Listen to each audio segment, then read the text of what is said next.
Pregnancy టైంలో అరటిపండు తింటే బేబీకి అలెర్జీ వస్తుందని అనుకుంటారు.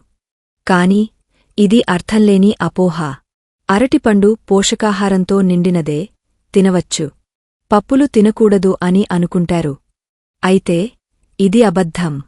పప్పుల్లో ప్రోటీన్, ఐరన్ ఉండటంతో తల్లికి, బిడ్డకు చాలా మంచిది. నిమ్మరసం తాగితే గర్భం రాదు అని కొందరు అనుకుంటారు. కాని ఇది అసలు నిజం కాదు. నిమ్మరసం తాగడం వల్ల ఆరోగ్యానికి మేలు కాని గర్భధారణకు ఎటువంటి హాని లేదు. ప్రెగ్నెన్సీ టైంలో జుట్టు కత్తిరించకూడదు అనే అపోహ ఉంది. ఇది పూర్తిగా తప్పు. జుట్టు కత్తిరించడం గర్భస్థ శిశువుపై ఎటువంటి ప్రభావం చూపదు.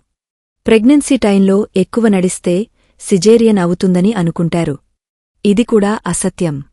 డాక్టర్ సూచించిన మేరకు వాకింగ్ చేస్తే డెలివరీ సాఫీగా అవుతుంది. అపోహలను నమ్మకండి, నిజాలను తెలుసుకోండి. ఆరోగ్యంగా ఉండండి.